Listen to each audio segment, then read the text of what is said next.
All right, today's Runner Show is a little bit different. I'll be framing a bit the problem and the event, which I think is an excellent panel to be having, in a sense, to reflect on much of the rich discussion that took place yesterday. So I really do hope that we can get a lot of interaction from the room. And I'll also be inviting our panelists to each give a presentation from each of their kind of mandated positions and perspectives, which are very rich. So my name is Alexander Harper. I lead the Crisis Insight team at ACAPS, a humanitarian analysis organization. And today we're debating an issue that's very much unresolved at our organization, let alone, I think, in this room. Are we measuring the right signals to enable preventative action? Now, the problem. Most conflict forecasting and early warning still tracks observable manifestations of violence, events, fatalities, and displacement. These models are robust but reactive and biased towards data-rich contexts. They tend to confirm a crisis only once escalation has already underway, once we start to see the casualties, the conflict events, the displacement, and everything showing up, often too late. And of course, the shared ambition is to push earlier towards structural drivers and root causes, socioeconomic trends, discrimination, marginalization, shrinking civic space, political shifts, and of course, climate stresses. That carries some trade-offs. We run the risk of slipping from capturing structural drivers to measuring more indicators. The more sophisticated and centralized the model, and this was, I think, talked in almost every session yesterday, the further it tends to drift from local ownership and input. And thirdly, on data coverage, our systems are structurally better at watching places that already have the most data. The contexts often most at risk tend to have the least. And this is something that we deal with consistently at ACAPS, and is why we invest so heavily in analysts and contextual experts, but it's a constant balancing act given how complex and resource intensive that approach is with more systematic and structural systems. So the challenge for the system is also, for the session in general, it lies not in developing more sophisticated models, but in also getting more action. What can analysts do to strengthen decision-making and not just analysis? Especially given that the evidence suggests, of course, that earlier preventative engagements is more effective, greater political openness, and more entry points. So with that, I'll introduce our first panelist, Marlene Uschkeller, the coordinator at the Early Warning Unit Innovation and Analytics Hub at OHCHR Geneva. Over to you, Marlene. Thank you very much. My name is Marlene. I'm working for the UN Human Rights Office in Geneva, coordinating the work on early warning and early action. I think the panels yesterday gave us an excellent backdrop to set this stage for what we are discussing today, this morning.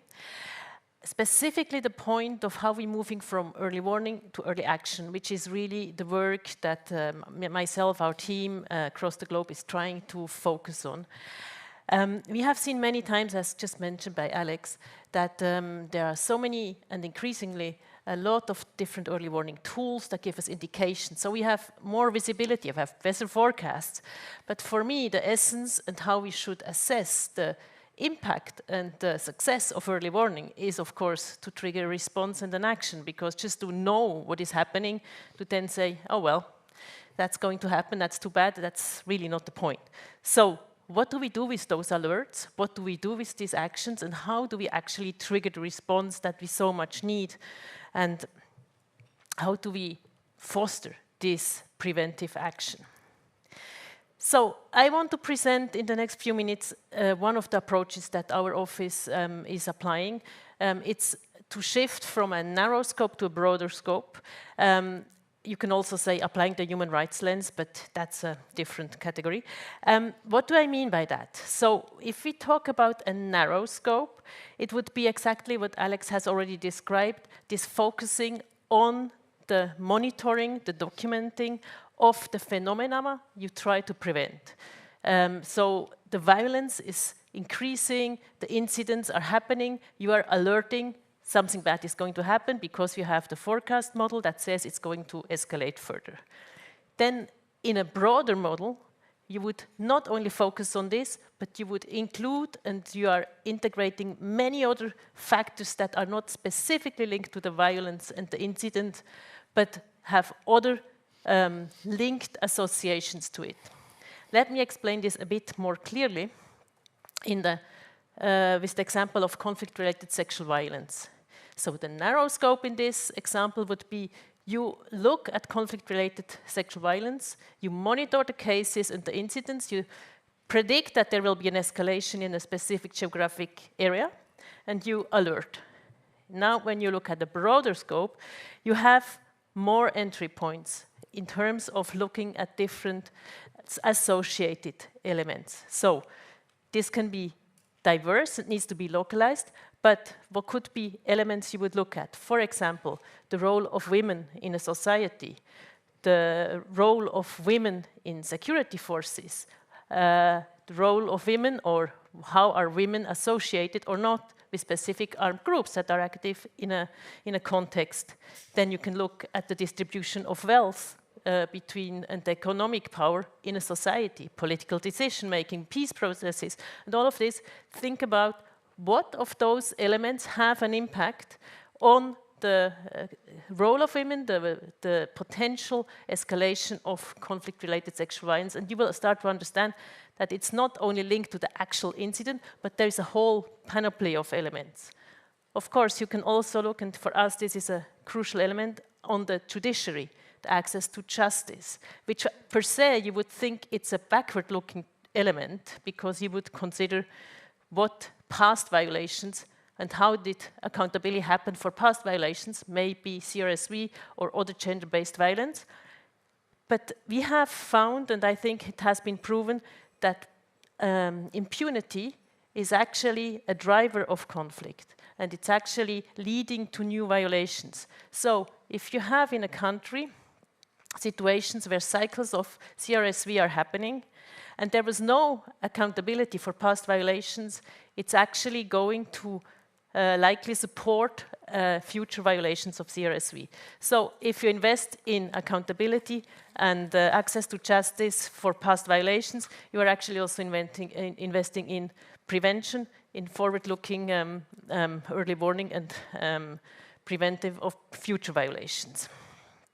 Then another element that maybe not be the first thing in mind if you look at CRSV is also to look at the discrimination of other groups, including LGBTI, and how the society deals with other sexual minorities. So you see, you can really open up the space and not only document the specific incidents, but look at all these different factors, including also, of course, the legal framework. It's important to consider those factors, not only just to have more work and to have more data and information, but to design your preventive strategies and to, in the end, to be able to find the entry points that we are so lacking and so dearly looking for. So by opening up, by looking at these elements, you can understand that there are more actors that may be more prone to have joint action, and that you can then leverage in your preventive response. You could look at civil society actors, local women networks, and I think there was one panel yesterday very much focusing on that. You can look at the judicial sector, you can have engage with political actors, regional partners, and develop joint initiatives and joint vision of where you want to take the country, the region in the future. In terms of getting buy-in from decision makers, and we so often yesterday referred to this, lack of political will is often a stumbling block and a hindrance of the implementation of preventive action. It can help if you not only alert of a situation deteriorating, but present also potential strategies, entry points and partners, how to go around it and how to find solutions. So what in that discussion is important to present the preventive strategies, but also, and for me this is an important element, to present one of the strategies as the decision to do nothing, which is for me a clear decision, and then associate also the costs. So there is an option, you just do nothing or you delay the response, which is a very prominent thing to do. So you delay the response, you do nothing, but this has a cost associated and the risk. It can be reputational risk, it can be risk for very real for the people that are actually suffering from it, but it is not just, we wait and see and then we decide a little bit later. Another side effect, and I will stop on that point not to take too much time, is that by opening up from the manifestation of cycles of violence to this broader scope, the red lights start flashing earlier on. You will understand earlier on, and you have more time and more leeway to put in place the response you want to trigger. And with this, we find that in many situations, the polarization in a society, in a context, is not yet so ingrained. So we have more chances to find willing partners that have an influence on the situation on the ground that you can then engage with and develop your joint strategies and preventive strategies. I think I will end on that point and hand back over to Alex. Thank you very much. Thank you, Marlene. And everyone hold your horses and forgive us. We're not going to take questions now until all the panelists have had their comments, but I think it'd be a great time for Adrian Combring to come in to, just because you're complimenting from the field perspective, from OHCHR, I see I'm going to give Corley the honor of the last one, if that's fine. Of course. All right, so over to you, Adrian, the Information Management Officer, Emergency Response Team at OHCHR Bangkok. Thank you very much. Thank you, everyone. I mean, yesterday's discussions were fascinating, but as a human rights office and as an information manager, I should say a human rights information management officer, because that's slightly different to the normal information management officers the system have. I truly believe that we actually have existing frameworks already that helps us to define how a country is doing, who are the ones left behind, what are the vulnerable populations. I think the person from Costa Rica, I'm sure, was saying yesterday about the social contract. So it's not difficult to think what the social contract is. It's framed within human rights language. It's the relationship between the duty bearer, the government, the state, and the rights holder, everybody here or everybody in the population. And those things have been codified in treaty bodies. It's been codified in possibly the constitutions of countries, in various laws. So I think there are already existing frameworks available to help us to define what the issues are that we need to look at. And the idea of this panel is, I guess, we're not saying we're looking at the wrong signals, but maybe we're saying there's certain emphasis we need to place on certain types of information. So I work in a very small team, in an early warning or emergency response team. It's a misnomer. We don't necessarily respond. We're 2 people. We're based in Southeast Asia, in Bangkok, and we cover the Southeast Asian region, which, as you all know, is huge. There's a lot of issues, a lot of countries, a lot of human rights issues that you need to look at. So our team's job is to produce these reports on human rights risk within specific countries using a human rights framework. And of course, you can use AI to collect a variety of information to help you be more efficient, and I think that's something that people said. In the end, you need the analyst, and that's partly my job, but that's partly also the rest of the office there. So we have very knowledgeable people that know what's going on in a particular country. They work with local partners, so they know what the issues are. They have the legal framework of how that duty bearer, rights holder ecosystem should be working. So that information we try to package. The claim from our principals is always, and I say this with all due respect to all our principals who's probably watching at this moment, is that you have to make it as concise as possible, right? Everything has to be concise. We don't have time to read. Just give me the headlines. And I feel like there's a disadvantage to the richness and nuance of human rights information. And so we try and do that with our reporting. And as we all do, we send it up the ladder for those particular decision makers. Somebody mentioned yesterday as well, humanity of decision making. I mean, I think accountability is a big issue. We shouldn't be scared about that. We shouldn't be scared about calling it out. A state has a duty, and we have the ability to also claim redress for particular things as citizens. I mean, we're all citizens of particular countries. So that's a little bit about our work, but I actually want to say is that human rights, it's not always the sexy work, but it should be and it's not always consequences of conflict. They should actually be the leading indicators of conflict risk. There's a lot of structural factors that crosses long term, and I think the last colleague yesterday, the German colleague, was talking about structural risk and how do you assign just a score, because it was looking at the informed data. I mean, human rights information tells you what's happening in a country over time. It's also a medium-term indicator, and it could also be a short-term trigger as well. So it covers that temporal sort of problem that we always deal with, is when is it soon enough? Is this enough now? Are we looking at the bigger picture? What's the contextual information? I think human rights information does that.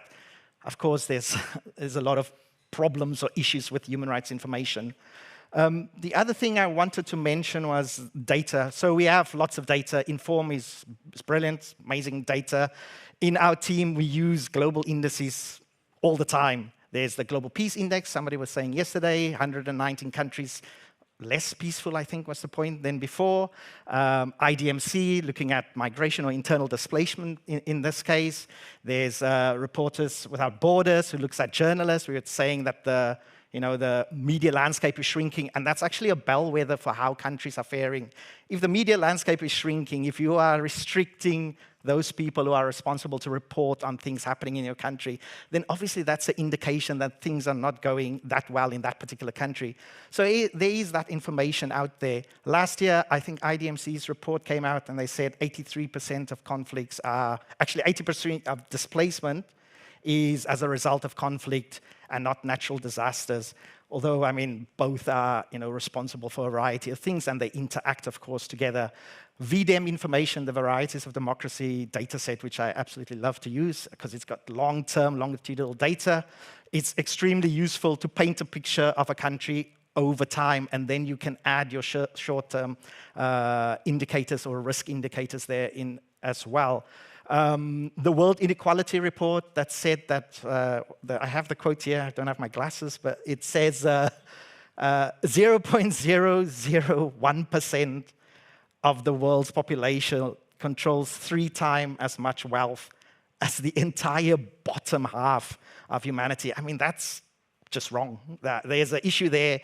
It's clearly wrong. That it needs to be addressed. And then maybe lastly, to think about, if we look at indicators, they are, of course, always lagging. So it's always, you get the report and it's reporting on the previous year's issues. Although ACLED was saying that they're getting weekly data, which is great. But there's not always real-time information. We always talk about what's the real-time data. It's very difficult to get that. You can text mine, but you have to analyze, and that takes time. So another type of information as well is this.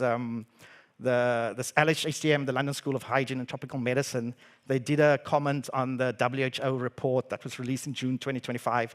And they said that loneliness impacts 1 in 6 people across the globe. And so why is that? There's obviously a disconnect between what's happening in what the state should be doing, which is respect, promote, fulfill human rights, and what the duty bearer is experiencing. And surely, with all the big brains in this room, there's a way of codifying that in a way that tells us something about a particular country, about a particular population. So I will end it there, but I think, my pitch is really to say that I think there is frameworks, there's a lot of data. Yes, of course, AI is there to make our lives easier, but as well, in the media, every day you read, it's like you're going to be left behind if you don't get on the AI bandwagon. I would say, can we think about what's going on in those black boxes somebody was mentioning yesterday? And can we think about the more nuanced data? I think UN Women, and I see the colleague here, that story was very powerful, because it explains in one situation about a woman that's reporting on local conditions, on what's happening. So how do you take that? And I'm sure we're going to say, well, it's expensive, let's think about the sustainability, but building AI systems is also expensive. There's a lot of money going into data centers and all the rest of it. So how is that more expensive than maybe trying to get that local information that we need to enrich the systems that we're using, to then talk to the decision makers that we are looking at to try and convince them maybe my final point, Alexander, is this idea that and somebody mentioned it again yesterday as well, this idea that we have to always convince. And I find it in my own organization is always like, could you do the report differently and highlight this? Could you add more data and highlight this? In the end, there are lots of information. The human rights system has got loads of information. There's special rapporteurs, there's treaty body reporting, there's the universal periodic review, there's Human Rights Watch, there's Amnesty, there's the local person on the ground who's telling you about the situation. I don't think we don't know what is happening in countries. I think we do. We just have to, maybe we need to be better at communicating. I think we are quite good already at communicating, but maybe we should also place the onus on decision makers and say, look, I mean, in the end, you have a role to play. You've got decisions to make. And Marlene said, either you don't take an action or you do, but in the end, that's on you as a decision maker. I can give you just so much information or so much data that will be coming out of my ears. Thanks, Alexander. Thanks, Adrian. And I think there's a lot of food for thought for the discussion that we'll lead into shortly. And I think it would be great if we can delve into what the decision maker is in a little bit more detail, because I think this term has been used quite broadly over the last 2 days, but it's in the sense the elephant in the room. Who is our audience, and what are we trying to convince them to do, and what are our expectations of that audience, and are they realistic? With that note, Corley, you've been quite popular in this event. I think this is not by design. Not by design. Well, I see it as leading up to your grand and most important intervention. So I'm not going to give you a full introduction, if that's okay. I think everyone knows you. Thank you very much for outlining that amazing work from UNDP yesterday, and maybe hopefully today is a good chance to reflect on some of those broader issues that we're facing in the sector. So over to you. So thank you very much, Alex, and thank you for the invitation to be on the panel.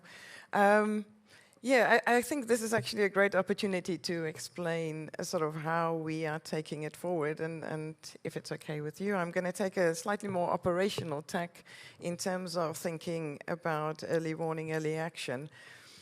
So if you imagine, for those of you that know UNDP, I mean, we have large presence, but mainly around governance, and we support our national partners and work collaboratively in UN country teams in terms of investing in development, encouraging development, protecting development gains, but also through that really trying to address those structural drivers that you spoke about. So the programming is taking place, in a sort of a very UN-esque way. So it's slow moving and it's very collaborative. But it sets basically a political economy also for us in terms of how we operate and exactly who the decision makers are and who decides. So that's one piece.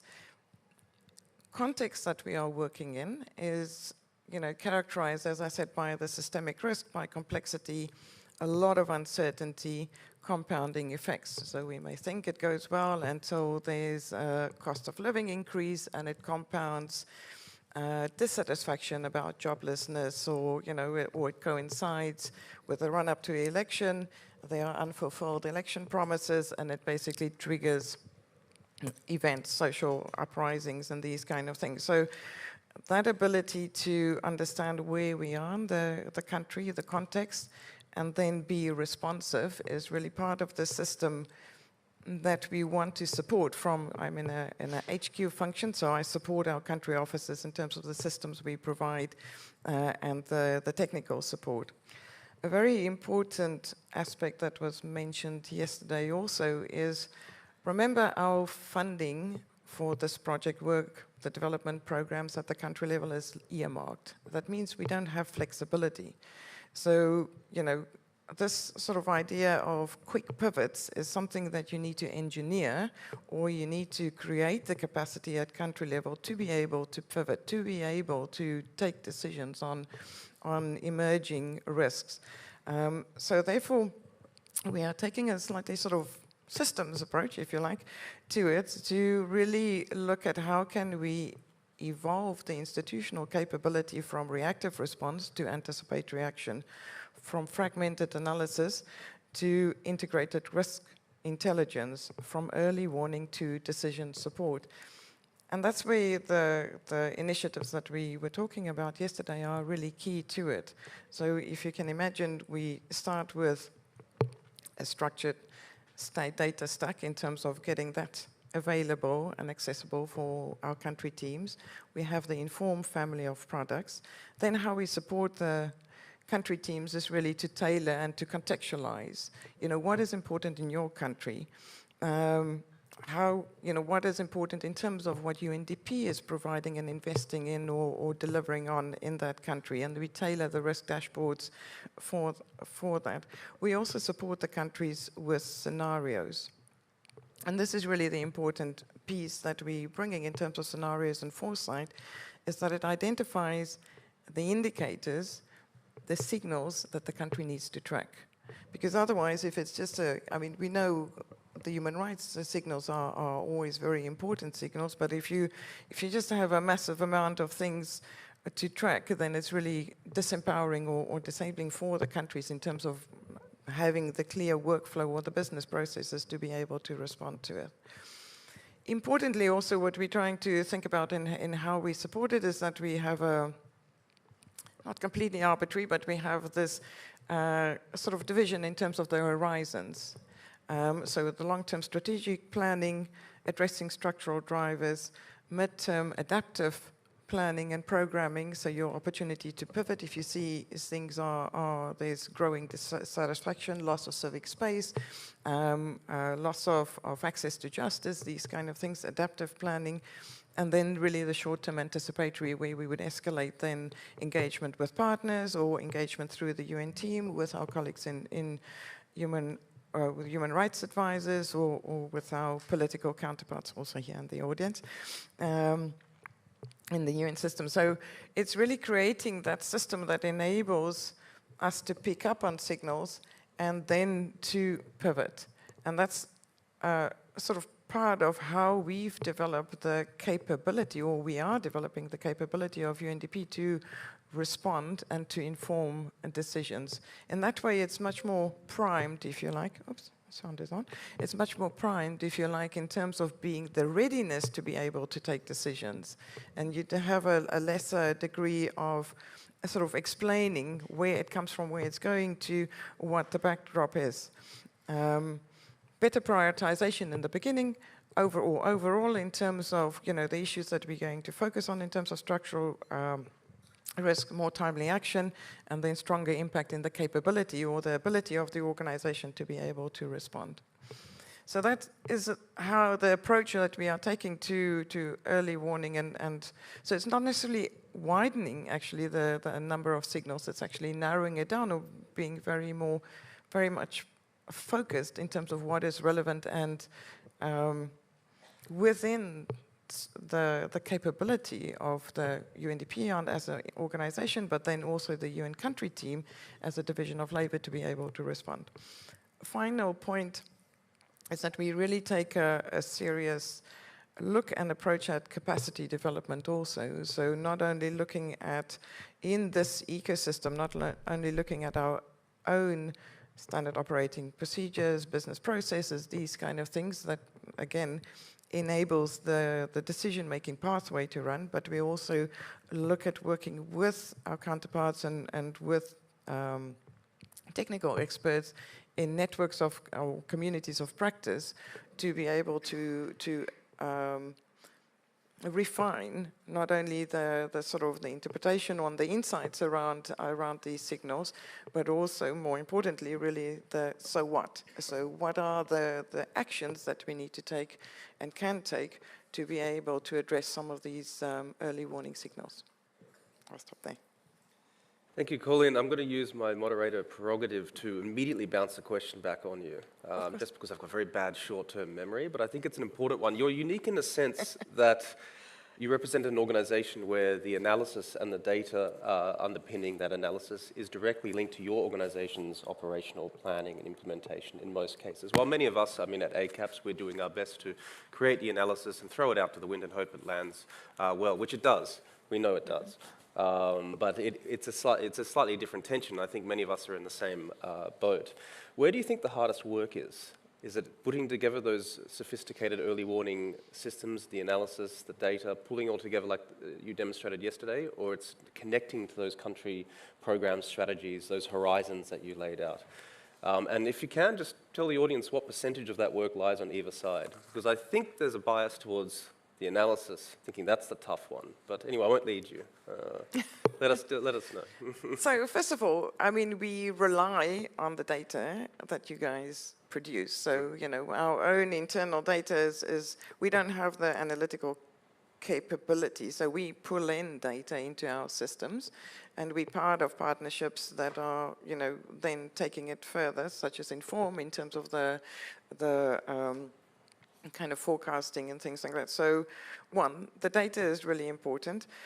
But we have seen in this conversation over the last 2 days, you know, making it relevant and actually getting the organization to take decisions, or not only the organization. I mean, there's a kind of a span of control in terms of internally around the decisions that we can take, but then getting those decisions or those pivots to take place really takes some effort. So it's not automatic just because you have good data, you know, that everyone's going to agree, because as I said, we operate in a kind of political economy of factors at the country level. So it's not, even if you get crystal clear warnings, it's not in everyone's interest necessarily that change or pivot needs to take place. So it takes some work to be able to do the engagement, to do the convincing.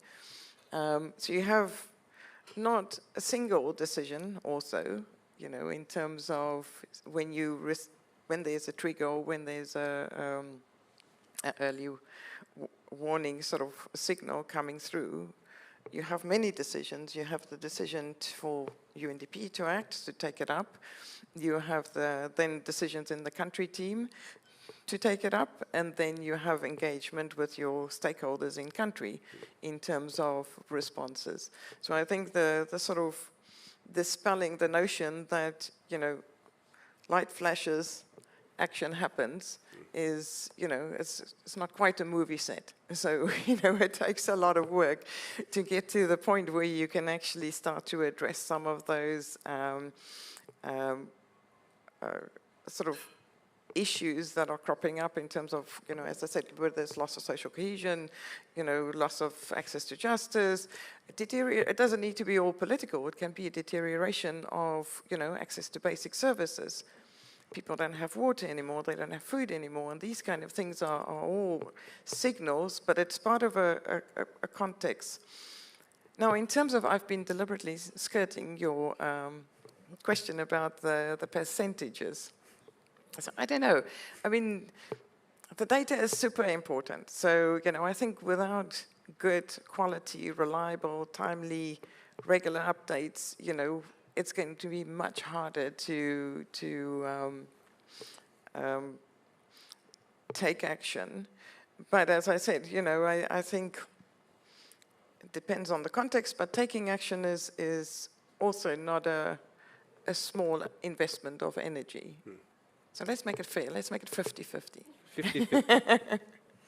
Sounds like we should have two sides, one where the warning comes out, and the other side where the receptive audience might be, the ear. Well, we can ask the audience to vote.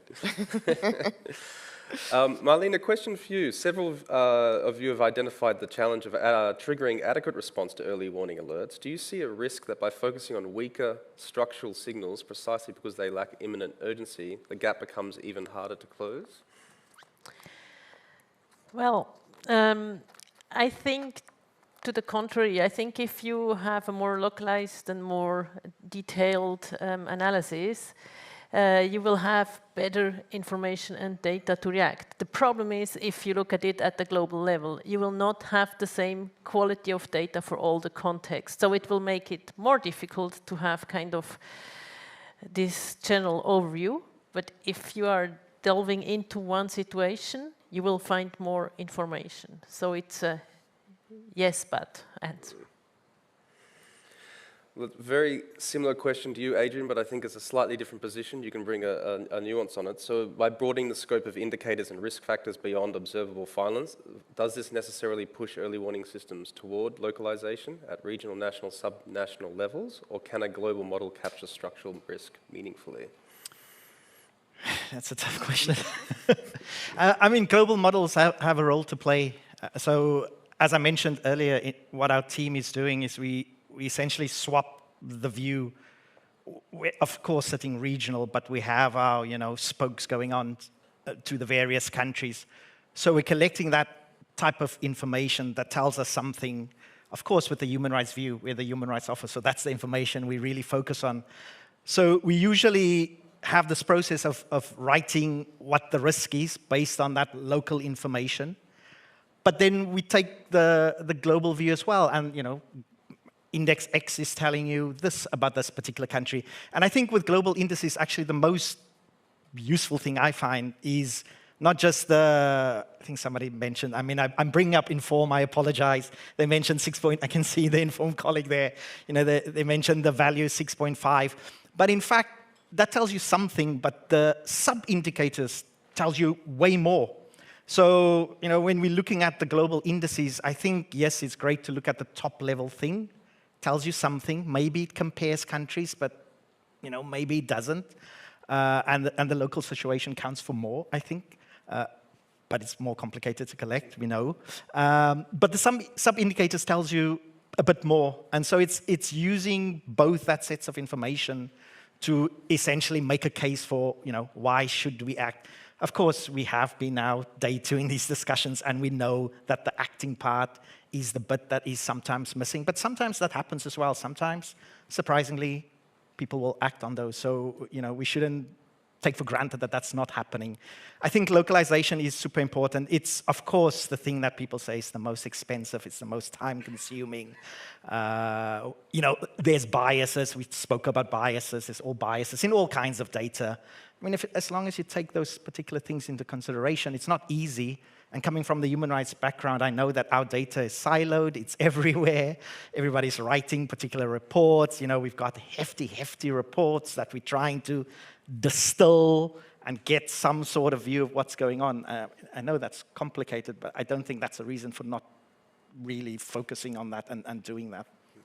I hope I've answered sort of all around that question. I think you took us in a few interesting Yeah. questions. It's for the benefit of the question. I think now is a good chance to maybe turn over to the floor. We'll take a group of 3, and I see 3 hands immediately. Over here first. And I'm going to quickly retrieve my pen, which is something a moderator should probably take with him. Hello. Thank you for very important topics raised. I just want to share my frustration in general as UN staff, UN Women staff, and observing also the colleagues and discussions from yesterday to today, that we have a lot of data, and data is evidence, right? And then clearly you mentioned that there is a communication gap, or we are missing the point, not bringing it to the attention to the duty bearers, decision makers. And I was just thinking that yesterday, Branka also mentioned in her opening speech, we need unprecedented cooperation. So maybe in this environment now that we have so many great minds who work on AI systems, data systems, there can be a solution that turns our data, our evidence into easy to communicate or easy to, or ready to use the data in a sense that it is reflected in decision-making panels or discussions, or it influences the decision or reaches to the decision makers. Because sometimes I feel like that we give this information, it's publicly available in open sources, etc., most of our data, but then it's not acted upon, and already even today we are discussing how to make it workable or usable so that we prevent crisis or risks or anything happening, because in most of the cases we react or respond. And then why do we have early warnings? What are we discussing? And how can we make, through AI systems or some, I don't know, new solutions so that it reaches and influences those who have to respond. We use it from local perspective because women cannot wait the second day because they are stuck and they need help right away, and we use other methods, advocacy, engagement, direct engagement with the duty bearers. But sometimes I feel like that we put so much work in the data production that we are also lost in our bureaucracies, and then it doesn't make to the light where it can be used broadly. So I don't know if it's a question or concern or frustration. How can we make this data more publicly available, influencing all the systems?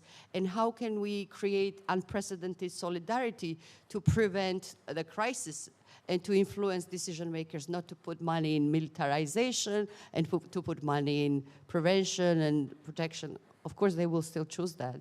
But how can we influence from the data and evidence that we produce so diligently? Thank you. I think there's a few questions in there, so maybe we unpack those, because I heard the first question be how can we link data to action, which I think is a very important point. And the second one, it sounded like you're talking about institutional silos around the data and how we can maybe break down the walls that we create for ourselves in this process. Is that a good way to put the question? And maybe, I don't know who would like to answer, so I'm going to wait for hands. I think one element is definitely to build in the thought about how this information and data is going to be used in the inception of the tool and the system you develop. Maybe it's also very much from where we are sitting and where I'm coming from, but the so what question is so important. I mean, I think in today's world it's just not good enough just to put out the report and the information is publicly available. You need to have the strategy in place from the beginning, and you need to discuss with the users, with the end users, what do they need? And decision makers, whoever it is, to then actually trigger an action. And I think our systems and our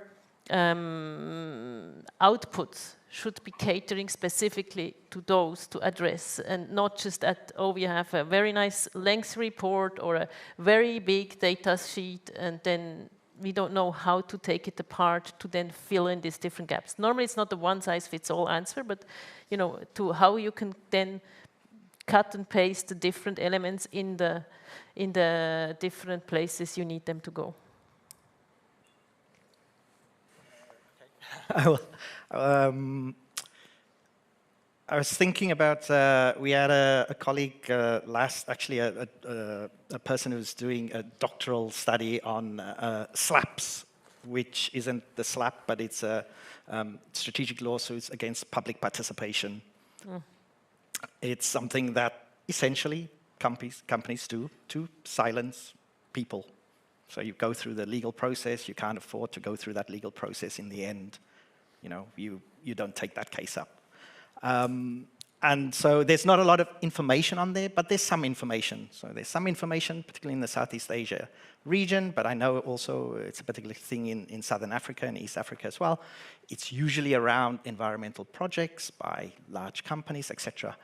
And the point this person was making, this brilliant lawyer, it was actually really good to listen to her, was one is you're collecting information on SLAPs because nobody really knows what that is about, don't necessarily understand how that translates to repression and exclusion of, let's say in this case, maybe environmental indigenous communities. And she said, okay, on one hand, we need the data. Yes, we got to tell, how many, what kind of legislation is being used, who are involved, all the things that we need to make a case. And then her second point was we need to be able to, and I'm sure you've heard this before, is that we need to tell the story, which I thought was really interesting coming from a lawyer, not just looking at the legalistic sort of framework, but actually having the lived experience of people. And she said she did this training with a group of lawyers in, I think, well, it was in Bangkok, all from a very legalistic background. And they actually had people there as part of the training explaining how they've been impacted in a variety of countries, not naming names, but in Southeast Asia, and how that's impacted them. How has the slaps impacted them? And that gave, of course, I'm hearing the second hand from her, but that gave such a much more appreciation, and the lawyers being part of that training, to hear that story. And I think that's important. I mean, I guess we got to invest in that type of thing, but we have to be able to tell the lived experience, because I think grievances, repression, those types of things, I mean, if we look at the world today, there's a lot of grievances that doesn't get expressed, it gets expressed in other ways. And there's also a lot of repression. There's a lot of repression on fundamental freedoms, the right to protest, for example, the right to associate. So I think telling those stories, getting those voices heard, I know I mentioned that before, but I think that's super important. We've got to be able to bring that to also, the people who work on those issues, so they don't just see it in black and white, but actually know that, in fact, people in the end are impacted. And we have to try and do that as much as possible. So connecting as much as possible the information really from the mouths of those affected to those who are involved in the space, even if it doesn't involve going public, in which case it would be far too sensitive. There was a question, I think it was, I don't know who, there was okay, maybe the gentleman next, and then over here, the lady, blonde, at the back. Well, thank you very much for a great panel in the morning. Johan Eldebo from World Vision. I was reminded of an article in a research project that we worked on a couple of years ago with CIC that we had a working title for that was called "Being Right is Not Good Enough." And there was a couple of different reasons for that, but one of them was the timeliness of analysis in contrast to certainty. What we found was that the more data was available and the more data that decision makers were expecting, the more they desired to be certain before doing things, which essentially meant that, perhaps paradoxically, to make a good decision at the right time, you had to be willing to be more uncertain despite you having access to more data. So I guess the question from an analytical angle to the panel here is, to what extent should analysts work on enabling decision makers to be willing to be uncertain in order to make the right decision at the right time? Maybe we'll take the second question. Hello. I'll stand so that I can see all three of you. Hello, thank you for your wonderful introductions and session this morning. My name is Tegan Hood, and I work in multi-hazard planning and analysis, particularly with education systems. And my question goes across each of your discussions this morning, in particularly looking at how we are using the right signals to enable our capability for preventative action at kind of an immediate threat that's occurring, but also going back to this 3 horizons of structural constraints. We know that education is both a driver of stability and instability, but also one of the fastest systems to be affected by hazards or conflict. And so how we can maintain progress towards that element of education for stability in times of conflict, displacement, and natural hazards, but also going to the topics of how to maintain, and perhaps this is the question of decision makers, cooperation across multiple agencies, departments, and communities that need to be involved in that type of planning. And if you can share any of your thoughts and particular practices that you have used in that space. Thank you. So some very rich questions there. I don't know, Corley, would you like to immediately answer perhaps the second question? Or would you Yeah, I can address both, maybe. Maybe just to start off with the question around uncertainty. So I think that is very much part of what we're trying to accommodate in our sort of ecosystem in crisis risk analytics, is that there's going to be a piece that we just simply don't know.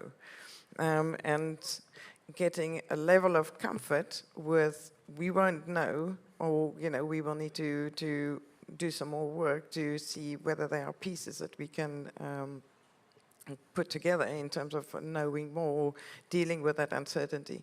Part of the the sort of our own internal kind of response or medicine for that is to make sure that we make the decision loops, the cycles, shorter. So, you know, the more uncertain, the shorter you make it. And really, it can be anything sort of from a half-yearly to quarterly or to weeks. And we also, that's the one thing. The other thing that we do is that we have developed kind of crisis-aligned methodologies for scenarios and for foresight exercises, i.e. instead of a 3-day exercise, we have a methodology for 90 minutes.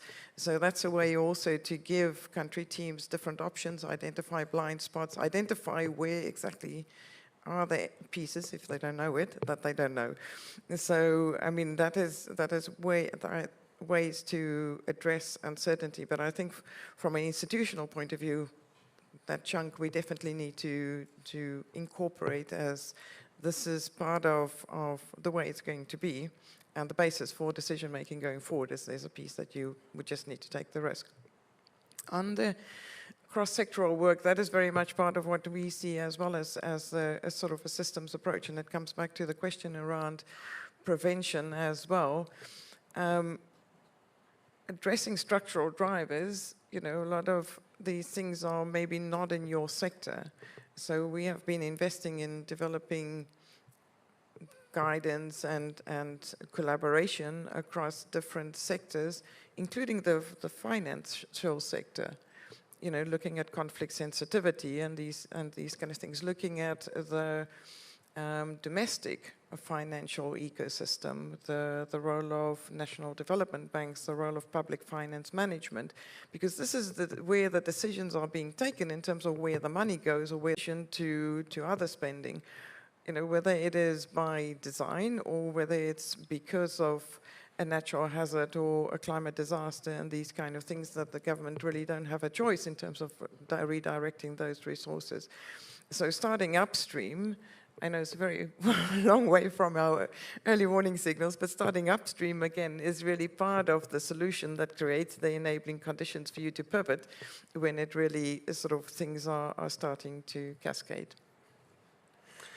And I think a comment of my own on the certainty question, I also detected perhaps the issue was not so much about how we communicate uncertainty, that there's uncertainty across all of the data, and the more certain the data was provided, the more uncertain the decision maker was. So perhaps the question is, how do we decide to communicate uncertainty in our information, which will always be present, which puts a little bit more...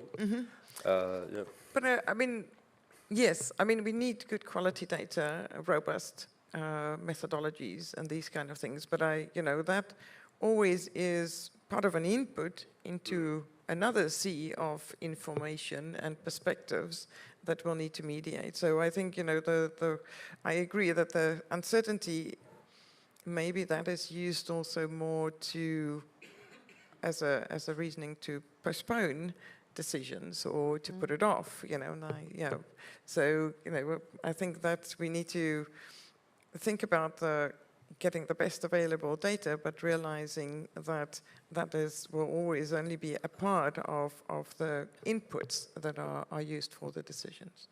Absolutely.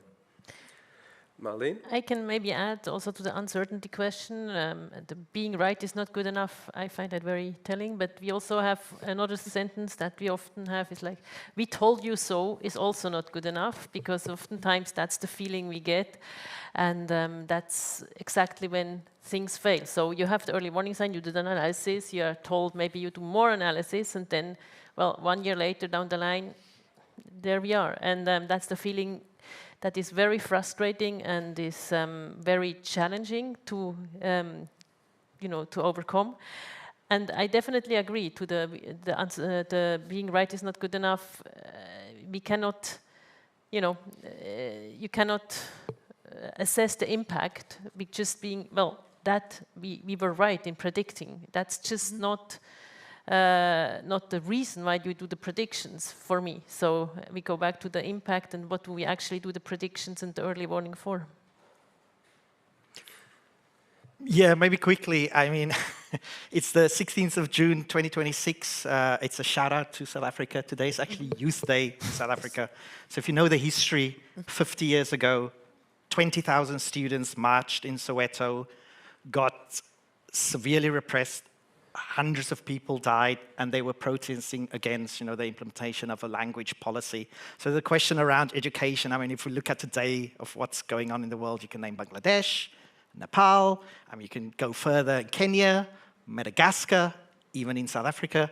There is a lot of issues bubbling under the surface that we actually know should be, because there's grievances that's not being heard from those in the, younger people, dare I say, in the education system that goes through a system that essentially promises them something, and that something never materializes. So of course there's going to be contestation. So historically it tells us something, but also today we know that these are the signs that we need to look out for. It's not random signals that are just floating around.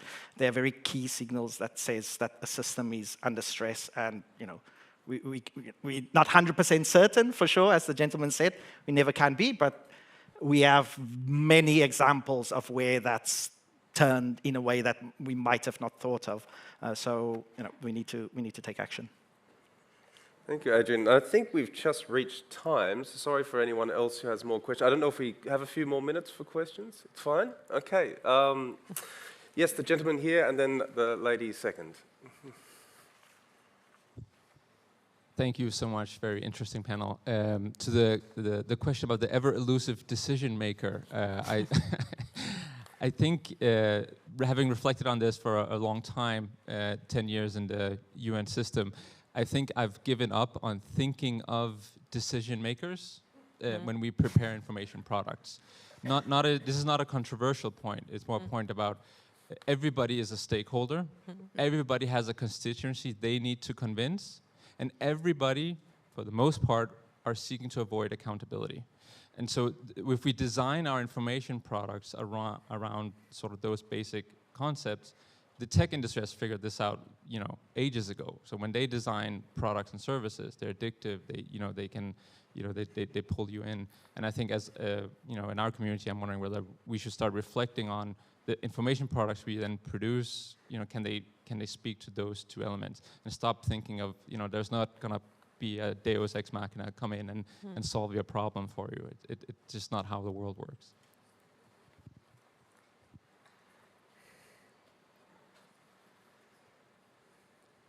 Lori Mancelli from the UN Office for Disarmament Affairs, so that kind of cues you where I'm headed with my question. But thank you so much for the presentations and the very interesting information. I'm kind of going back to something in the title of the session on the right signals. And I've heard over the course of this panel a lot of different global and national indices and associations you draw on.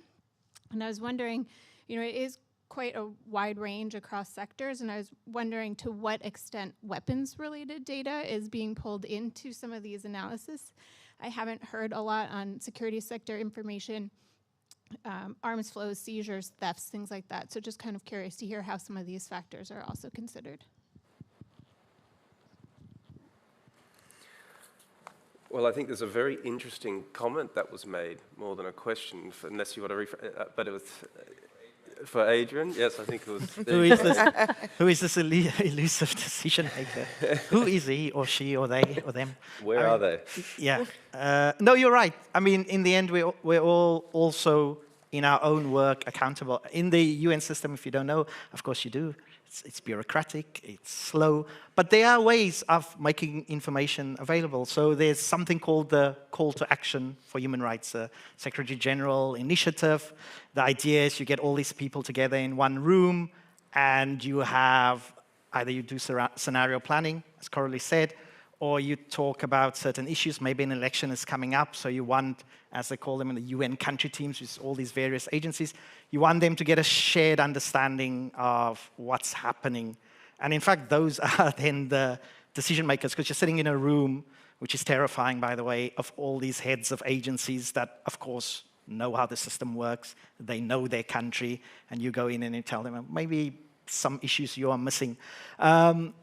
I mean, the onus is on us, of course. We have to be accountable on that, on the information we set out. And somebody mentioned yesterday about, you got to be transparent about how you set out information. And I think the person from the floor was asking, well, what about bad actors? I mean, we've got to take that into consideration. It's not all good and bad. They are also bad people. We got to take responsibility, basically, for the information we set out. So that's us making that decision. So we're part of the loop. Then you're talking to these heads of agencies. They are part of the decision-making system that then either they make a decision there in that environment or they pushes it further. But yeah, I mean, I agree with you. We always tend to think where is this entity that gives you the thumbs up or thumbs down in the end, and it's probably going to be forever elusive. So I guess you make the strongest point. You take the onus on yourself. You're accountable for the things you produce, and you also shift that onto those people around you, right? You say, okay, but this is the shared understanding of everybody in this room. And I know you said we told you so is something OHCHR says a lot, but for sure, I mean, that's also powerful. You got to say, well, at the end, we're not 100% certain, we're 80% certain, as the gentleman said over there, but you're accountable. I think that thing we need to stress as much as possible. And does anyone want to comment on the quite specific question about weapons, as I understand it, tracking in our databases and our different analysis? Because there's many different analysis streams I think you could speak to on this. So, Marlene? I mean, I can come in on that. It's very particular, happy to discuss. I mean, in specific context, yes. On the global overall systems, we don't have an integrated way of using that. But it's not like we are just ignoring it, but we have to be context specific, I think, to use it in a best way. Also, coming back to decision makers, I think we also need to create the awareness that we are all also decision makers in our own work area. So it's not, as you say, this one person that just takes the final decision. I think we all, on a daily basis, have a responsibility to act. And I think one way to present the information is also to act is not only the right thing to do, but it's often the smart thing to do, because we have seen so many times also the institutional failures that were assessed. If you are as old as me, you remember human rights up front and other assessments of systemic failures of the UN to act. I mean, there is an issue at stake there, and you need to be clear that there is a risk for ignoring early warning signs. And I think just to make a comment from ACAP's side on the weapons question, because it's a very specific one, but I think in a time where aid workers are getting attacked at an incredibly huge rate compared to what we had before, and we also have technological innovations such as drones, which means some actors are now targeting aid workers, and it's hard to attribute blame and have any accountability mechanisms. I think forensic kind of approaches to weapons tracking is actually important for our sector, especially if we want to understand, even from human rights, who did the attack. And it's harder and harder to do that with, you can go to a shop and buy a small drone and figure it out yourself. So that's, I don't know if we have any more time for questions. Nope. I think we're up. I think just got a last comment from myself that the kind of prevailing theme I felt came out from this panel, which I very much enjoyed, is that maybe we need to revisit this balance between what has been a big part of the narrative, understandably so, that we have to be cold, sterile, data-driven truth tellers, and maybe think a little bit more about being compelling storytellers. So with that, I'd like to bring the panel to a close. Thank you very much, and looking forward to the next session. Thank you.